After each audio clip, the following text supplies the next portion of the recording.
Yang pertama-tama kita akan membahas terkait dengan definisi, penyebab, dan pencegahan anemia gizi. Yang pertama adalah definisi anemia gizi.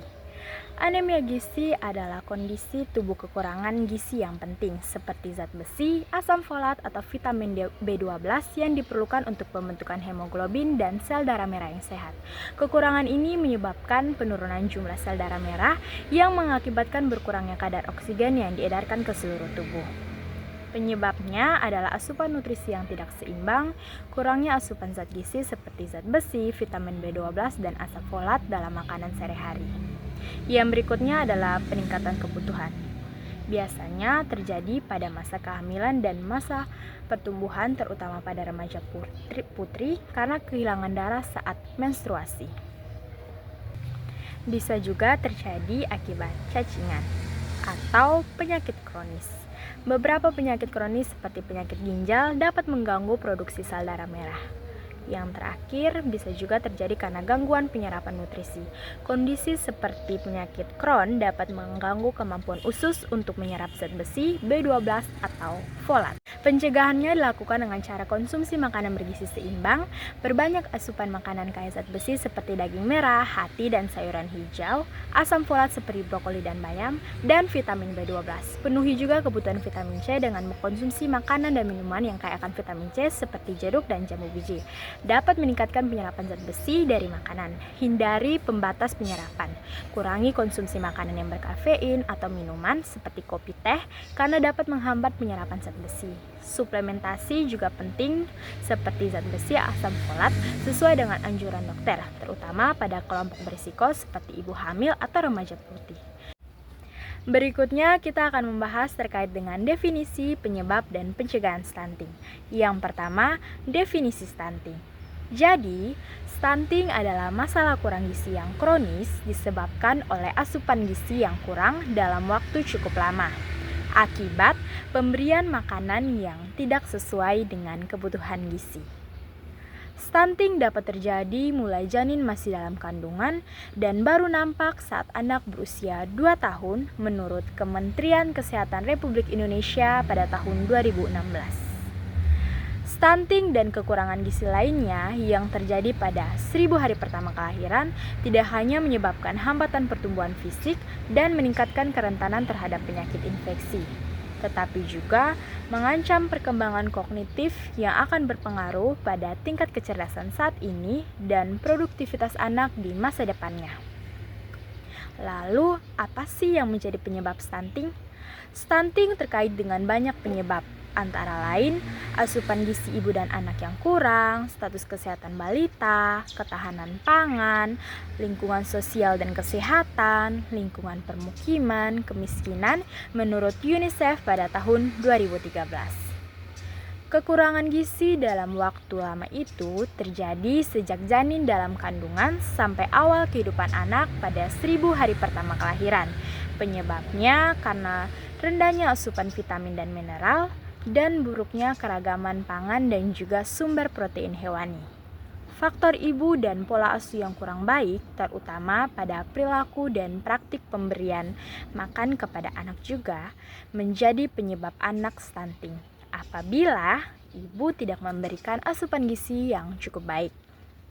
Ibu yang masa remajanya kurang nutrisi, bahkan di masa kehamilan dan juga masa laktasi, akan sangat berpengaruh pada pertumbuhan tubuh dan juga otak anak. Faktor lainnya yang menyebabkan stunting adalah terjadi infeksi pada ibu, kehamilan remaja, gangguan mental pada ibu, jarak kelahiran anak yang pendek, dan hipertensi. Selain itu, rendahnya akses terhadap pelayanan kesehatan, termasuk akses sanitasi dan air bersih, menjadi salah satu faktor yang sangat berpengaruh terhadap pertumbuhan dan perkembangan anak. Lalu, bagaimana cara kita untuk mencegah stunting? Stunting pada anak akan berlanjut hingga ia beranjak pada usia dewasa. Jadi, sebelum stunting memberikan dampak pada tumbuh dan kembang anak secara menyeluruh, maka stunting harus dicegah.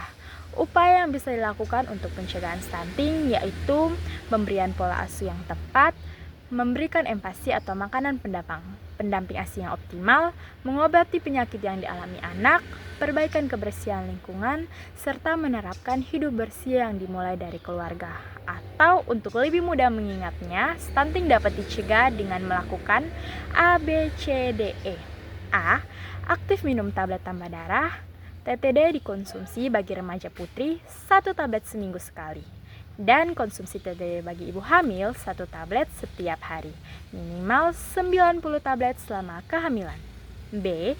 Bumil teratur periksa kehamilan, minimal 6 kali periksa kehamilan, 2 kali oleh dokter menggunakan ultrasonografi.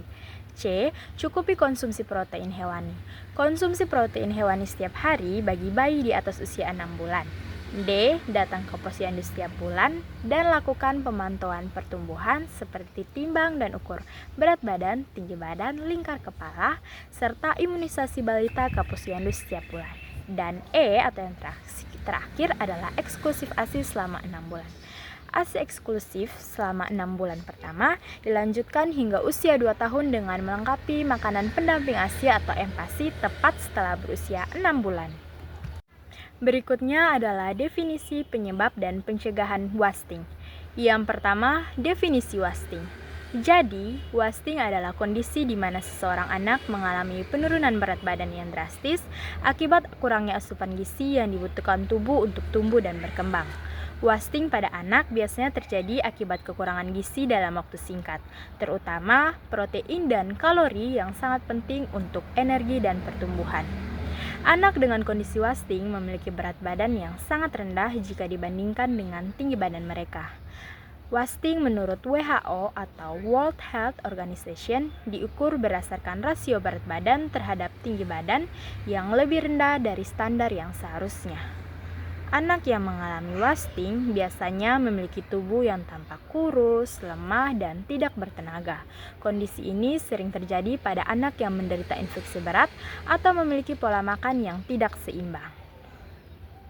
Berikutnya, penyebab wasting. Wasting memiliki penyebab yang beragam. Yang pertama adalah kekurangan nutrisi.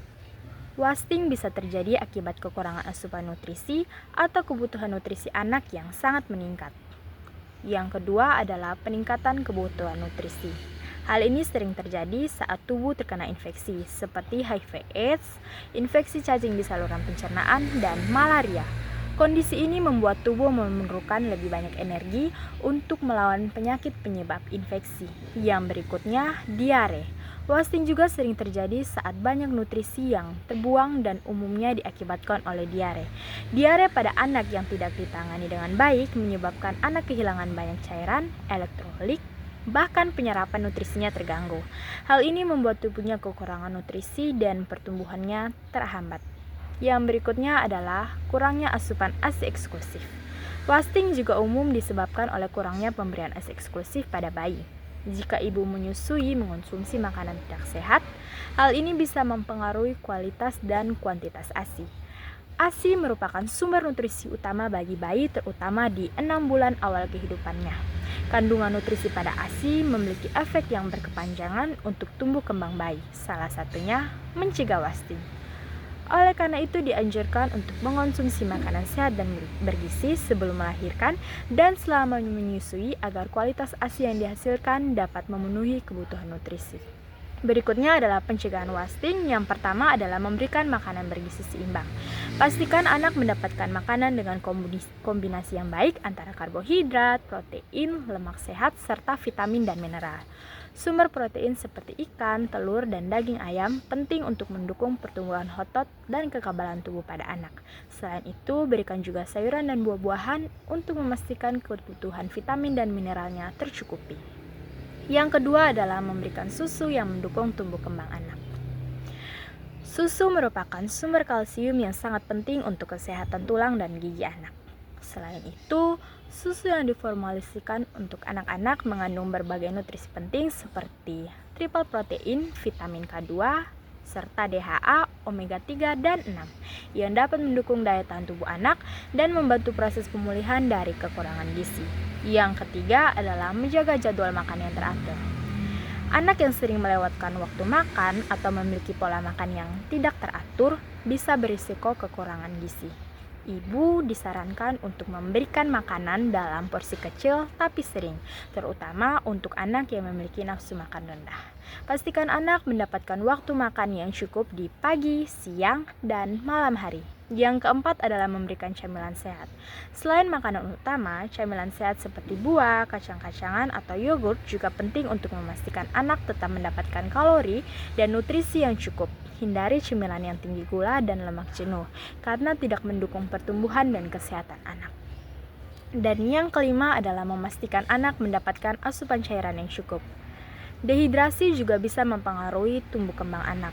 Pastikan anak minum cukup air setiap harinya untuk mendukung metabolisme tubuh dan proses pencernaan. Selain itu, jika anak menderita penyakit seperti diare atau muntah, pastikan mereka mendapatkan cairan elektrolit yang cukup untuk tubuh.